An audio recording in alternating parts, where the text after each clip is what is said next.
there's still, the 5-year-old version of Anabel Yes. inside of me, and the 19-year-old in Yeah. Italy with you, Anabel, inside of me.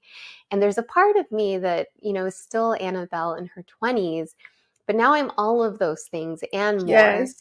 And so now, rather than allowing it to take me by surprise that I've changed so much and have it be almost scary, I want to embrace that. I want to Mm. look for it. I want to seek it out. I want to check in with myself and who I am today and who I want to be tomorrow, and whether I'm doing enough to keep an open heart and an open mind to have a fully human experience, to thrive and to create the life that I want to live. I'm Joey Youngjun Liu, educator, researcher, storyteller, and coach.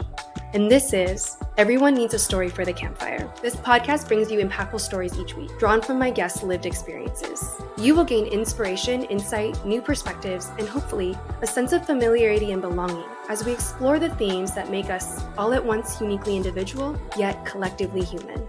This week, I sit down with Anabel Munoz, the wonderfully talented TV news journalist at ABC7 Los Angeles, one of the most intentional and generous people I've ever met, and also someone I'm lucky to call one of my best friends. In her story, Anabel explores the idea of giving herself permission to change and to not have everything figured out. And in another story, she explores the topic of grieving past versions of herself as she has matured into who she is today, embracing who she will be tomorrow in this process of continual loss and becoming.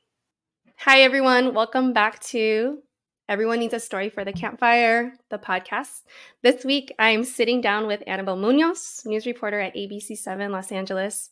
She's an avid coffee connoisseur, a lifelong learner, a woman with a heart of gold, and one of my very best friends in the world. I'm so lucky to have you here.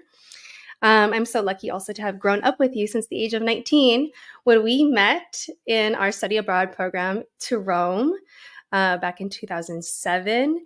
And I wanted to tell the perfect story to introduce you, but I really had to dig deep because we lived so much life together. And as I was reflecting, I just, realized that not only do we have so many stories shared together, we've gone through so many ups and downs together, but also a lot of the stories that I've had the honor to witness or participate with you in your life, they just feel so sacred. And I really appreciate that you as a public figure, you are so sensitive, so protective over keeping what's sacred. And so I want to honor that. But I think the story I will tell today to introduce you is the story of how we first met. The first time I ever saw you, Anabel, you probably remember this. You were with your lifelong best friend, Gloria. Shout out to Gloria. We love you, who's also now become one of my best friends. But this is the picture that I see when I first meet Anabel and Gloria. It's community college. We're 19. Everyone else is, we're trying to be cool. We are trying to be individuals, right? And Gloria and Anabel unashamedly show up to the airport, dressed head to toe identically. Super girly little outfits, matching luggage, matching purses, matching laptop bags, down to the keychain and the ballet flats. You were matching everything. And I was just like, this is ridiculous. Who are these girls? I mean, I was intrigued. You were obviously having so much fun, laughing, enjoying each other's company. You came off super friendly, but I was just like, me as a tomboy, as an introvert, it's like, there's no way that we're going to click. And then we get to Rome. And we find out that we're going to be housemates for the entire semester that we're studying there. And I am so grateful for that because it became the beginning of our lifelong friendship, sisterhood. And I got to experience really like the inside scoop of who is Anabel Munoz, and what most people who only see you as, this super polished, professional, amazing reporter on TV don't know about you is that you are one of the most ridiculous, hilarious people I have ever met.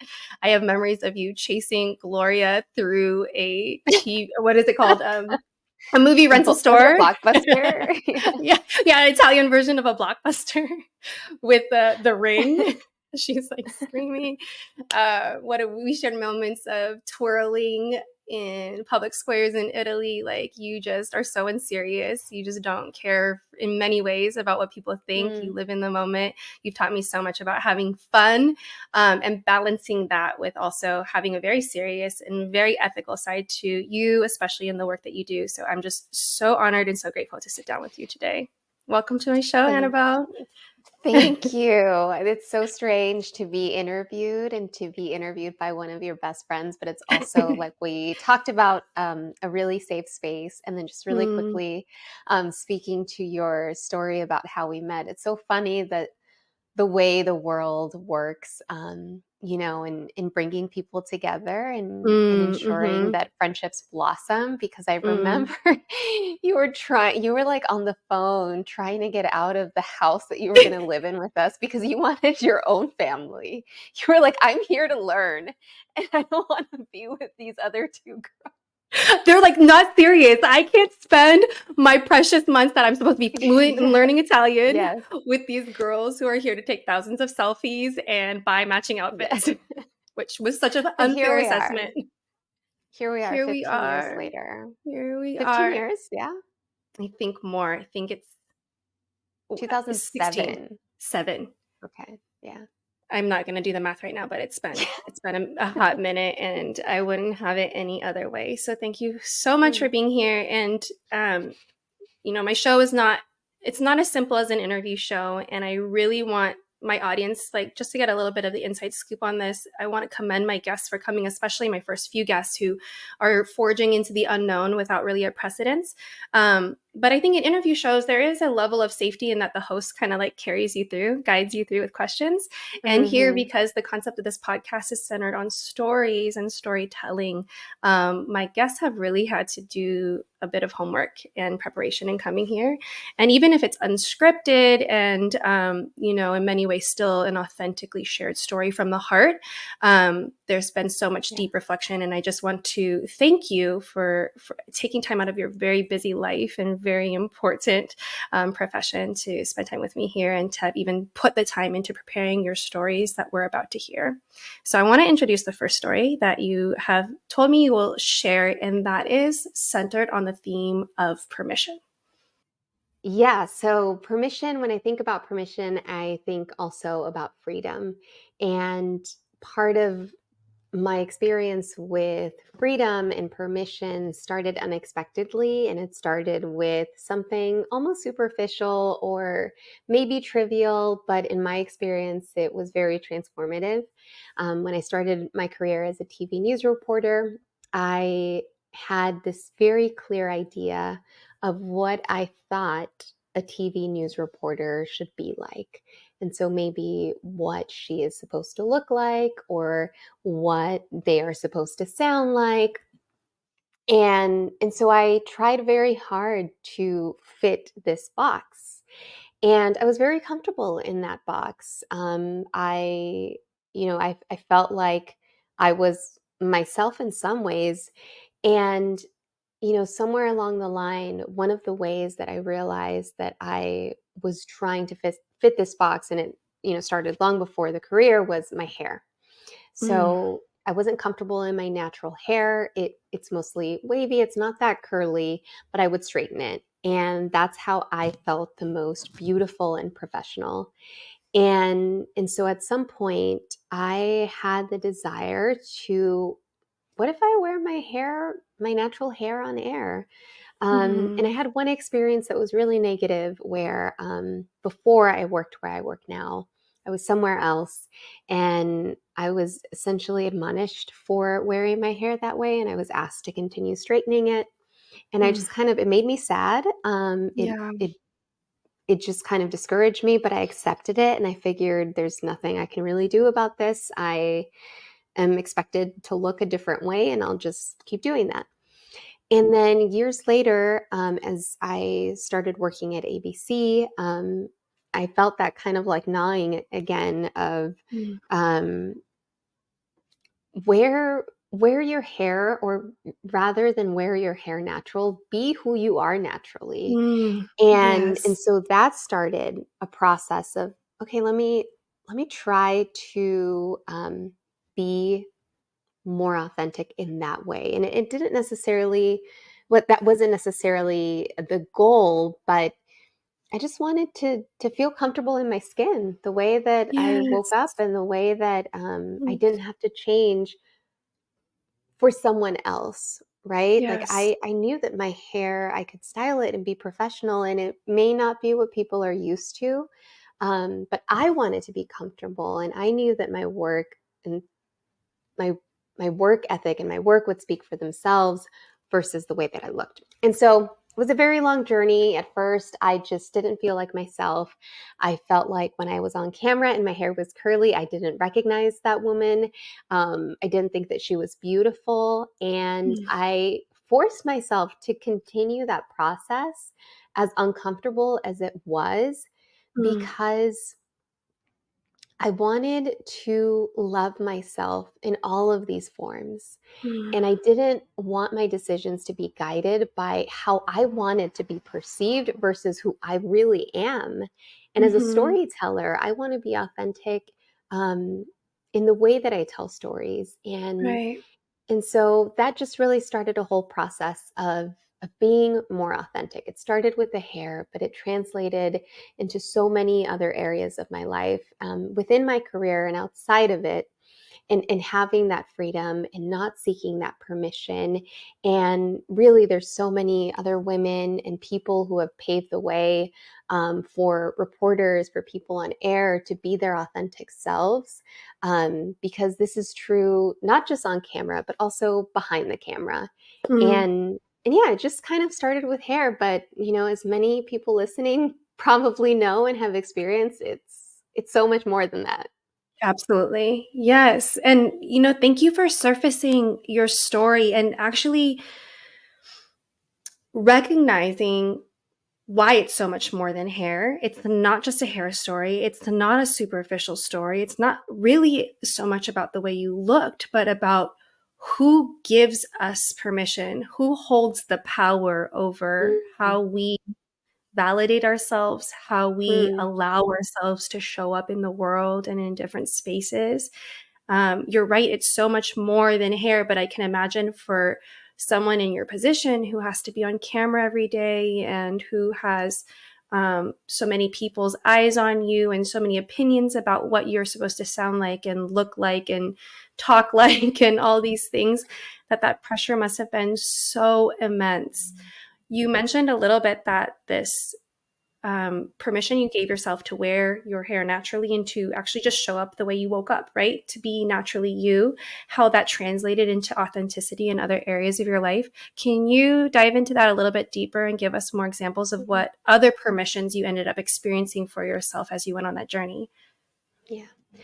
I think some of those things happened um, at the same time.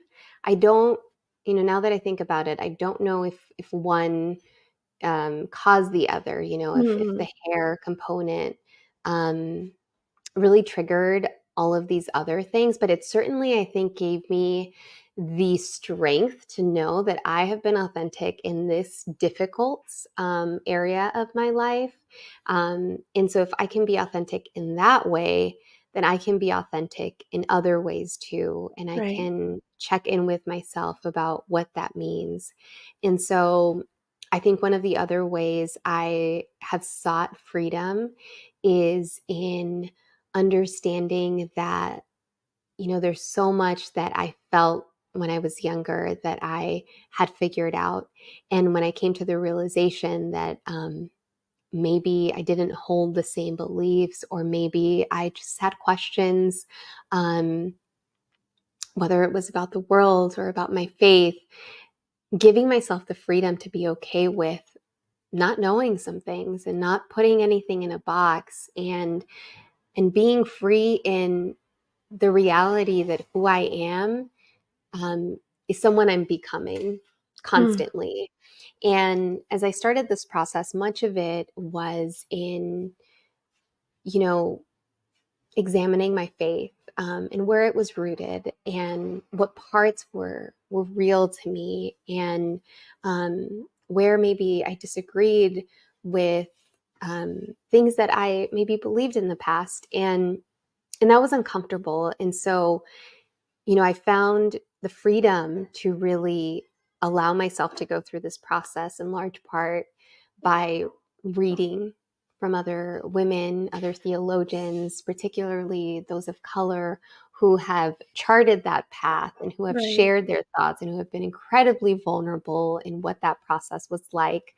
And I read a book that really felt like a balm to my spirit. And Mm. um, I just felt really validated in some of these experiences and in having the freedom to listen in and read in on someone else's journey that was very similar in some ways. And so this book is called Abuelita Faith. It means grandmother faith. And Kat Armas wrote this book. And it's about the what we can learn from women on the margins, Mm. and and our grandmothers and our ancestors, Right. and this experience that she graciously shared. And she said, "I realize now how dangerous it is to think we've arrived at enlightenment, at Mm. certainty about ourselves, about God. I'm still figuring it all out day by day. Some days I'm confident and hopeful, and others, well, other days I just get by." Mm.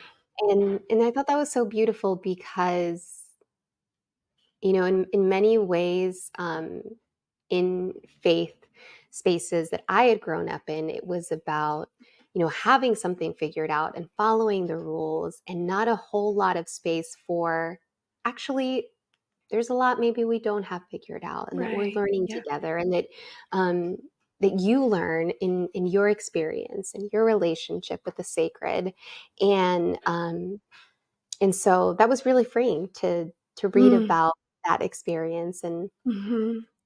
be in that journey myself.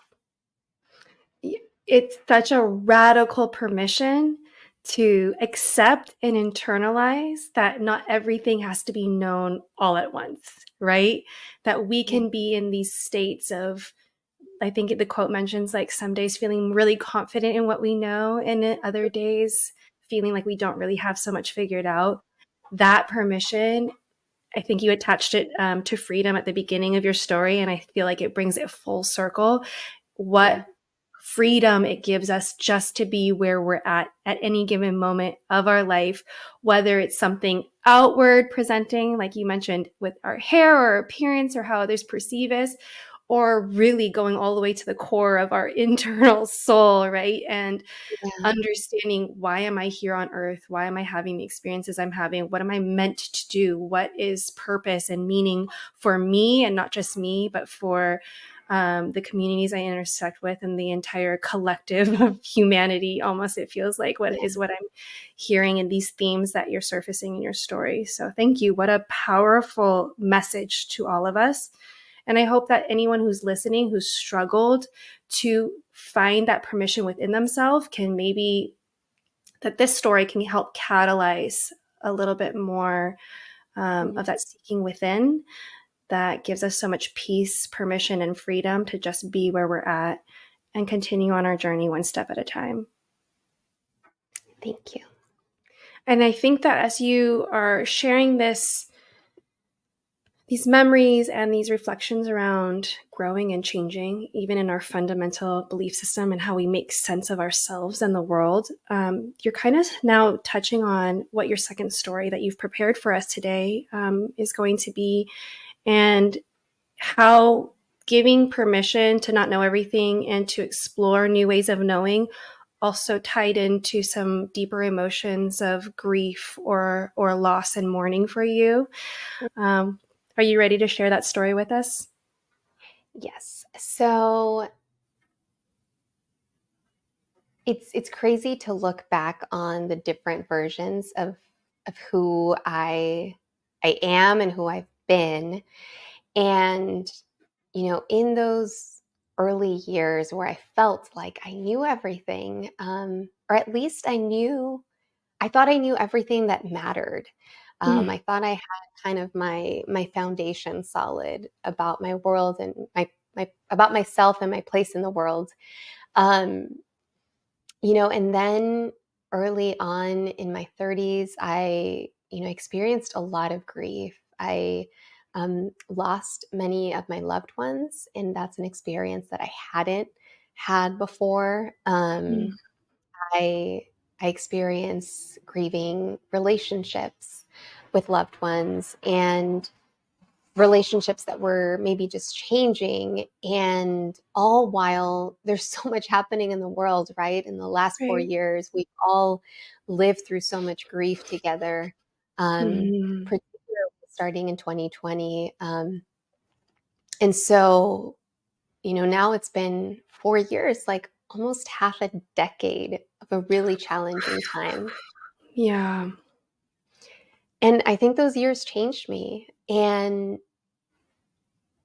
I continue, the longer that I walk this earth, the longer that I tell stories as a journalist, the more that I learn, the more that I realize I don't have figured out, the more that I realize I need to keep learning, the more that I Mm. realize that I can't put anything in a box, or anyone in a box. And in Right. many ways, when it comes to religion, I can't put God in a box. I Mm. can't, like, there's just so much, and so losing that version of myself, I longed for her in some ways because she was really carefree. Um, she thought she knew it all, but she was Mm. okay with that. And that's like the Matrix kind of situation, I guess, right? And Mhm. I miss that feeling. And despite the ways that I feel like I have lived more and suffered more and loved more and learned more and lost, all of these ideas of who I thought I was, I wouldn't trade that because I am so grateful to feel more human. I Mm. think that all of those experiences that made me feel more made me more human and made me desire, um, to be more human in in every way, in the Mm. way that I interact with the world, in the way that I process my thoughts, in the way that, I have relationships with my husband and with my loved ones, and it's also grieving. I think other people grieve other versions of yourself. Oof. Right? Like when you change, Yes. when you have these transformative moments, it can be scary for people who've only known one version of you. Right. And it's hard because, I think in some ways I am a people pleaser, and I want people to feel comfortable with where I'm at. And sometimes, I may not see eye to eye with people who want me to be an old version of myself. Mm. And so holding love for them, um, Yes. and embracing the journey that I'm on, and Yes. continuing to strengthen my spirit and my mind, um, in continuing on this path, which is going to be, lifelong. I'm so glad that it doesn't end. I'm so glad that I can continue to grow as a person, and to learn and to live a full life because of Mm. that. Okay. I'm gonna ask a few questions so that we can dig deeper into maybe 3 different areas of that story. Okay. Um, so Well, let me say this first. Thank you so much for preparing that particular story for us because I just don't hear it told enough. And it reminds me of a saying that I was very fortunate to hear from my good friend and mentor, Kelly, who this podcast is actually named after. But she gave me the Mm. phrase that you'll be 100 different versions of yourself before it's over, right? Hmm.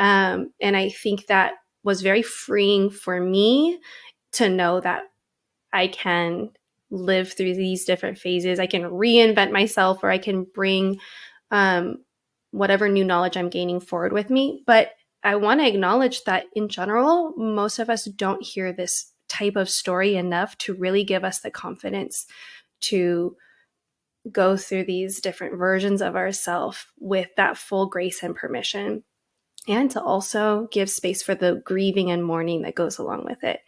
So I want to Mm. ask you first, what did the grieving process look like when you realized you were losing older versions of yourself? Mm. I think for a long time, I didn't realize that I was losing a version of myself because I felt like any day now she's coming back. Wow. Um, and I thought maybe I just need to get past, certain challenges or trials, and then I'll be back to my old self. And then Right. I think at some point, years passed by and I realized I'm definitely not her anymore. Mm, And and I had conversations with my therapist about this, and about how I missed who I once was. And I think it was my mhm, therapist who really helped me um, understand the way that I had been shaped by life and the experiences that I had, the grief, the just by virtue of getting older, we just lived through more, mhm. and the beauty that there was in that. So I think that that was part of it. I think that I used to think of my old self, who was so carefree and so naive, as the epitome of what joy felt like and Wow. what being at peace with the world felt Mm, like. right. And so I asked my therapist, as life happens and we encounter these really difficult moments, how can I at the same time as I am grieving have joy? How can I have joy all the time? I just want joy. And and he was like, "Well, maybe the goal isn't joy, but maybe the goal is to," he said it in Spanish. My therapist and my therapy is in Spanish, but he said, "Tal vez la meta es vivir una vida plena." Mm, I love how that sounds in Spanish. yes. Maybe the goal is to Plena. live a full life. Right. And I was just like, "What?" Yes. Oh, okay. So I don't have to be waiting for like a constant moment of uninterrupted joy. Like life is all of these things at the same. Yes. Have you seen the show Resident Alien? No, sorry, I can't relate. Okay, so it's the last episode that we just watched, and my husband got me into the show, and it's just really sweet. It's this is not an ad, but it's on Netflix right now. I think originally it was like on the Sci-Fi Channel. So this alien lands on Earth, and he takes on human form, and starts to live with humans and learn from humans and understand their emotions, and starts to feel more human than alien, or Mm, just some human, and is uncomfortable with fear and anger and sadness. And he's like, why do I feel all these things? Um and so he befriends a girl on the show, and she's grieving and she's just so sad, and he has the power to erase your memory and give wow. you new memories. And so Mm, he's like, okay, I'm going to erase this bad memory, and she's going to be okay. mm, And by erasing her memory, he just sets off a series of events that end up hurting her in a mm, different way. And he's like, "Well, I was just trying to protect you." right. And she was like, part of being human is having all of these feelings, and not Yeah. just happiness, but also Mhm. grief and sadness. It makes you who you are." And we learn so much from it. I'm paraphrasing, but I think I used to think in binaries a lot, Mm, and that includes human emotions and experiences. I thought it's one or the other, and I have to constantly be striving for the other, which is joy and mm, happiness. And in one day, we can experience all of those emotions, and yeah. that there's beauty in that. Wow. Thank you. You know what? You just answered my second question that I wanted to dive a little deeper in, because you had said that in this process of losing the older versions of yourself and that blissful naive version of yourself that you learn to be more human. And I wasn't expecting the answer to come in a synopsis of Resident Alien, but I think that you gave me your answer. So, and you know what? Shout out Resident Alien on Netflix, because this is why I say we need to be creative and put out art. You never know what story, whether it's a show about an alien or a Yeah. personal narrative or a poem or a song, you never know what's going to be that light bulb moment for somebody to make everything okay with being here on earth and being human and navigating this whole Yeah. journey that has so much uncertainty and so many ups and downs and so many things to figure out. So thank you for actually deep diving a little bit into this show that you appreciate, and sharing with us what it means to be a human in this context. What I'm hearing Yeah. is that it means that we have the unique privilege to feel so many things at once in a non-binary. We think about binaries and I automatically think of computers and machines, but humans are complex, Yeah. right? And layered, Yeah. and we can be experiencing, like you said, in the same day or even the same moment, multiple emotions, Wow. multiple Yeah. truths, multiple perspectives Yeah. all at once. And it's our absolute privilege to age and become more aware of the Mhm. all togetherness of humanity, right? Yeah. So thank you for that. Um, as we kind of tie up this story that you've so generously and so articulately shared with us about grieving old versions of ourselves through many other experiences of grief and loss. You touched on actually some collective grief that we've gone through in the last few years Mm. as well, and how that's also catalyzed some of this learning for you. I guess my last question then, and we can wrap up the story with this question, is where do you sit now with looking forward at the rest of your human journey? Where do you sit now with this awareness, that you will continue to evolve and maybe continue to lose even this current version of yourself, or more Hmm. familiar versions of yourself? What does that feel like for you? I think coming to terms with losing one version of myself and maybe others along the way that I didn't so consciously lose has been not just transformative, but it has challenged me to be more intentional now about the process. I feel Mm, like in some ways it happened to me and I became someone else. And I'm so grateful wow. for who I am and what I've learned along the way and the ways that I have changed and the parts of me that remain the same.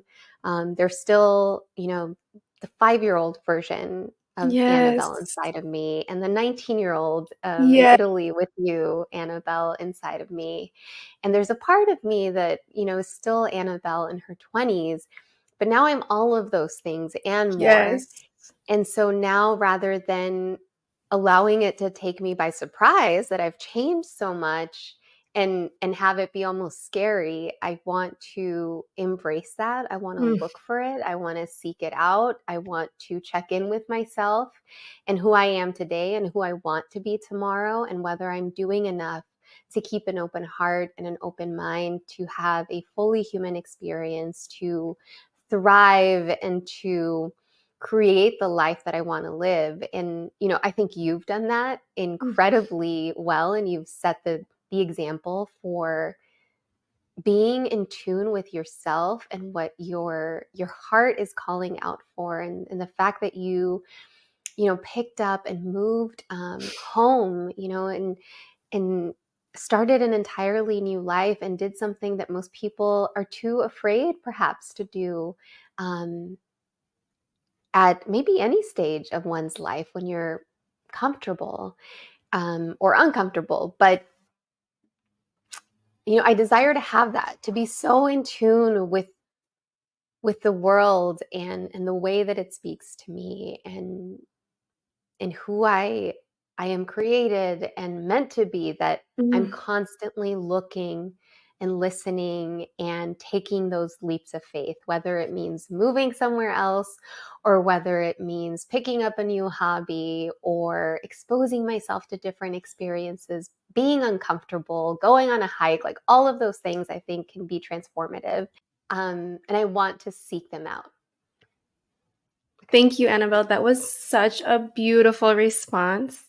And I think it is so illuminating. And I hope it's so helpful to anyone who hears this that the transformations really can happen on levels big and small, right? Mm-hmm. So as I appreciate so much your reflection of, this adventure I've taken on my life, but it doesn't take selling your house and moving 1,000 miles away to be who you're supposed to be when you wake up tomorrow, right? And I think you Yeah. really captured it with that word intention and listening and seeking. Those tools can bring us so far in helping us Mm. align with our authentic self and then helping us walk our path and write the story of our life that we're really destined to write. You're just such a Yeah. beautiful example of that. And the story that you shared here with me today is such a beautiful example. I hope that it helps many people who are feeling, similar themes in their life and asking similar questions of themselves. So thank you for your generosity in sharing that story. Thank you. Thank you for creating a safe space. I try, and I'm just so grateful to be here with you. Okay, we are going to wrap up this episode with one last pondering around Mm-hmm. the overarching theme of this season.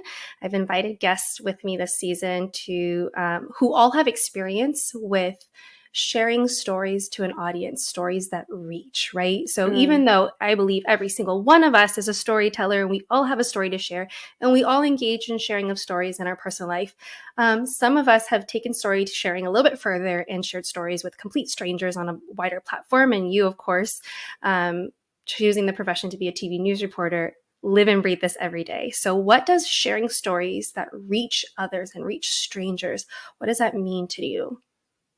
Mm. Um, it's still kind of surreal that I have the privilege and the responsibility to tell stories every day. Mm-hmm. And, the area that I cover is race and culture, and that just includes so many wide ranging topics and experiences, particularly in Southern California. And it's still surreal to me that I get to do that and that there is a platform through which I can tell these stories, and that there is a newsroom where um, I have the support to tell stories that are meaningful, um, to invest in the process that requires, and to do so with as much care as we can. And it doesn't cease to amaze me the impact that stories can have. And, mind you, we don't necessarily see the impact every day. I would say most days you don't see a tangible impact of a Mm-hmm. story that you cover. But there are moments that remind me that the reach is significant, that we have a responsibility to serve the communities that we are supposed to serve, and that we have a responsibility to ask questions, to seek Mm-hmm. truth, to hold people in positions of power accountable, Right. um, and that process can really be a, a vehicle for shaping the society that we live in, whether Right. that is in a good way or whether that is harmful. Right. And so, you know, I I see the impact of local news, of the way that when we cover a story, it has the ability to sometimes shape policy or simply to raise awareness about someone's experience or about any given issue. And so I'm constantly reminded that there is a huge reach, that it matters, and that the responsibility that we have is tremendous. Mm-hmm. At the same time, I think that with what we are seeing through social media, the way that people are really telling their own stories is very beautiful. Yes. There was a time where people were sitting at home to watch the news at a particular time, and that's where stories were predominantly told. But we see through all of these social media platforms that community members are telling stories and are helping shape the stories that we're covering in our newsrooms.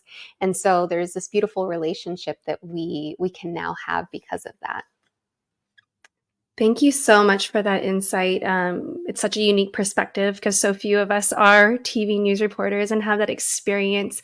But I love the way you speak about your job. It's so much more than a job. And I've felt that from the first day that you even started reporting the news while you were still in college and undergraduate school, you've always had such an immense sense of service and responsibility in doing this role. It has never been about notoriety or recognition, but really about the impact that you can have in sharing stories, in getting the stories right, in getting the stories to the right people, the right audience, to make that change that it has the power to make. So thank you again for being you, for Anabel. You're so necessary in this world. I'm so grateful that I get to know you so intimately. Thank you for spending this time with me on this podcast. And being here at the beginning while I'm just starting out and learning so much. It's been such a joy. And I can't wait to have you back one day and to spend more time with you. I know I'm really far away right now, but I can't wait to give you a big hug and kiss when I see you. I'm so honored. I can talk with you for hours. This was exciting and scary. And as usual, our conversations touch a very deep place in my heart. And I'm grateful for those, whether it's on a podcast or just the two of us. Yes, absolutely. And they matter equally in many ways, no matter if there's an audience or if it's just something that shapes us and nourishes us. Story sharing, I think, whether told in intimate and in sacred spaces or in public spaces, I think it's so powerful. And I think it's what makes us so human. And we're so lucky to continue doing this for the rest of our lives together. So thank you again. Okay, everyone. Thank you for tuning in. I can't wait to see you next week with more stories with our next amazing guest here on Everyone Needs a Story for the Campfire. I'll see you next week, guys. Bye. I hope you were as inspired as I was by Anabel's stories. If you'd like to continue following her work and gathering inspiration from her and the stories she shares, you can find her on Instagram at ABC7Anabel. The link will be below in the description. I'm so grateful for Anabel for being here on this episode, and I'm so grateful for you, my audience, for tuning in. We hope to see you in a couple weeks from now with our next episode and our next guest bringing their stories to the campfire.